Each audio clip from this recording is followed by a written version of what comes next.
в жизни ты один человек, на сцене ты другой человек. В жизни ты стеснительный, а когда ты выходишь на сцену, ты должен отдавать людям энергию. На тебя все смотрят, ты владеешь ситуацией, и здесь ты уже становишься таким королем, что ли.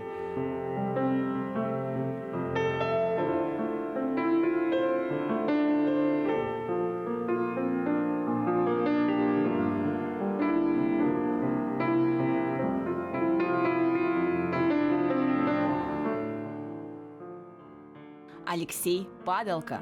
Увлечение – джаз. Диагноз – нарушение зрения. Девиз – главное верить, абсолютно все реально. Мечта – стать известным джазменом. Он очень любил петь, когда был маленький, вот, и поэтому уже, наверное, в 4 года мы его отвели сначала в вокальную студию, а там преподаватель, она посмотрела, что он подходит к фортепиано и нажимает клавиши и слушает, как они звучат, то есть вот так. И она нам об этом рассказала, сказала: отведите его, пожалуйста, на фортепиано. То, что музыкант не видит или слабовидящий, это бывает такое. Это нельзя сказать, что это мешает. Это создает определенного рода сложности, но при талантливой составляющей ученика и ребенка это не мешает.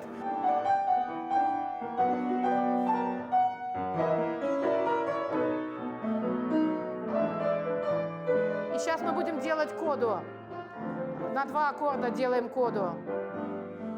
На 2 аккорда. Ре минор, соль, соль, септ. Поиграй коду. Аккорды я играю, а у тебя мелодия.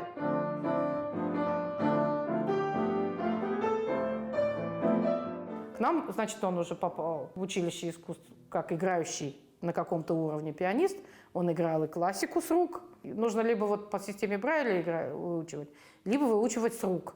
Но он выучивал с рук, насколько я знаю, классику, и к нам тоже так попал. Свои плюсы есть в том, что на эстрадном отделении много творческой составляющей.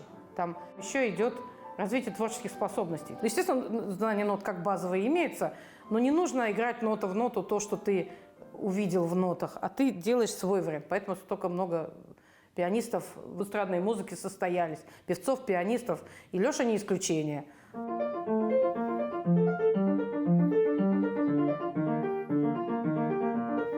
Давай. Лёш, все, хорошо. Значит, у тебя не проходит энергия совсем. Немножко более активно левая. Давай. Чуть короче. Леша Падалко пришел ко мне 9 лет назад. Вот. Ну, как обыкновенный мальчик, просто мне сказали, что у него после операции у него упало зрение, он практически не видит. Вот. И, так сказать, у меня уже был опыт с незрячими музыкантами, как бы, то есть учениками с незрячими работать. Он очень, конечно, способный мальчишка, трудолюбивый, начал, так сказать, с интересом все это усваивать. Вот сейчас он уже, как сказать, можно сказать, уже зреет до такого музыканта, уже, которого, до профессионального, то есть, потому что играть джаз не так просто.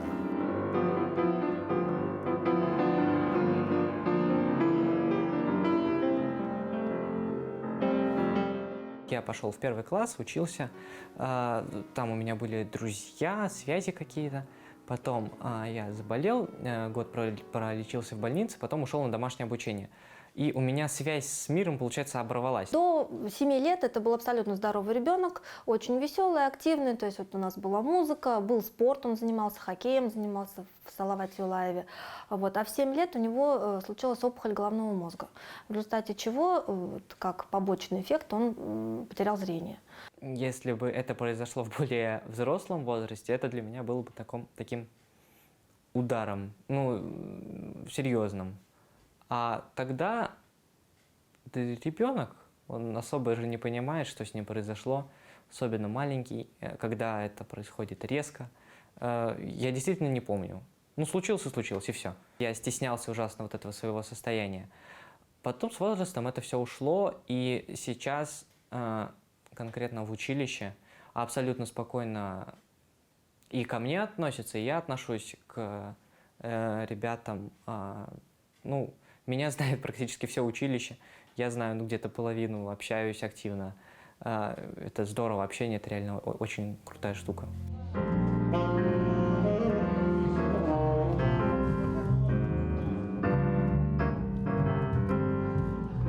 Если что, мне вот в этой вот подскажешь гармонии, ладно? Где? Бёрдс вот эти. Ну вот так.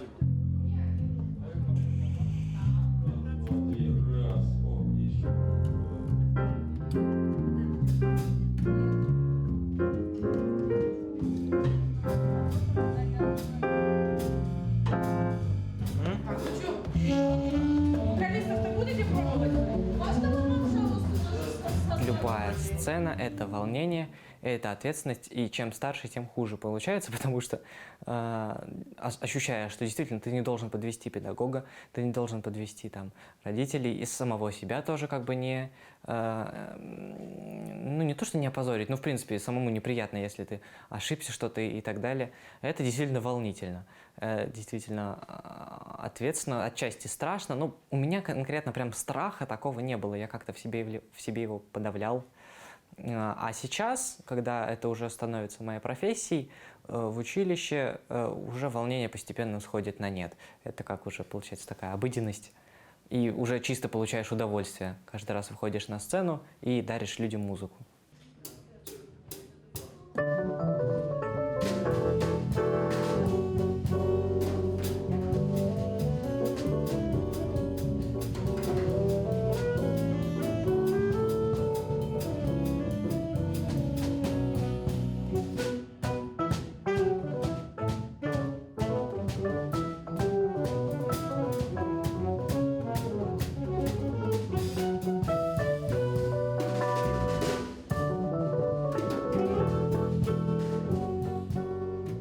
Раз Бог их, как бы их обделил вот этим каким-то таким здоровьем в плане зрения, у них, конечно, и слух у них очень утончается, и, как это говорят, экстрасенс. Вот он, как музыкальный экстрасенс, он чувствует музыку более проникновение, как бы вот. Ведь, знаете, такое есть даже мнение, что самые лучшие музыканты мира — это слепые. Я люблю джаз, потому что в нем можно передать все свои мысли, чувства, эмоции, и одновременно с этим передать свои какие-то идеи. Получается такой разговор музыканта со слушателем. Музыкант играет какую-то фразу, играет какую-то свою идею, а слушатель сидит и осмысливает, вот что он сейчас конкретно сыграл, почему, и какое у него сейчас настроение, что сейчас переживает вообще музыкант.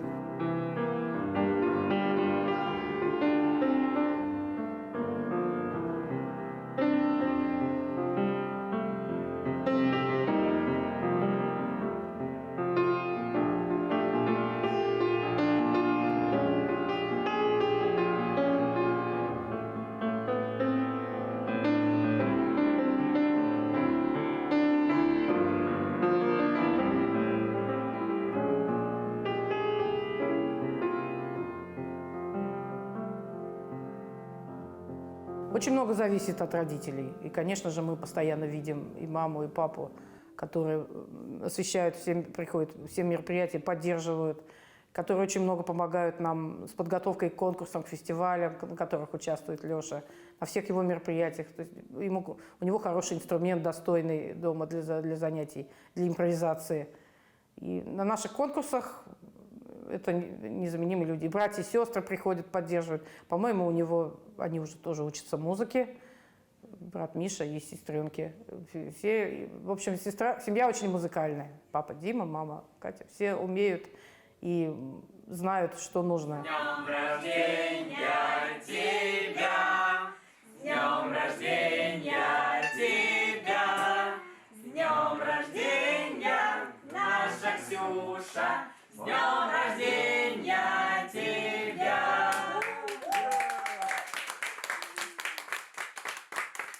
Загадывай. Загадала желание? Да. Готовы? Все готовы? Все готовы. Все дым. Раз, да. Раз, два, три.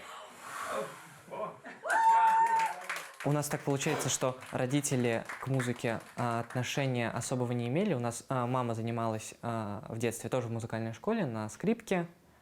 Она сдала экзамен выпускной, скрипку отдала обратно в школу, и все. Папа у нас сам активно интересовался музыкой, интересуется музыкой, играет на гитаре чуть-чуть, на фортепиано. То есть профессионально музыкой родители у меня не занимаются, а отдали меня вот для того, чтобы я развивался разносторонне, и потому что у меня были музыкальные наклонности такие. А дальше брат и сестренки, они за мной, наверное, пошли. Они видели, что вот я играю, ну и было такое, что я тоже хочу.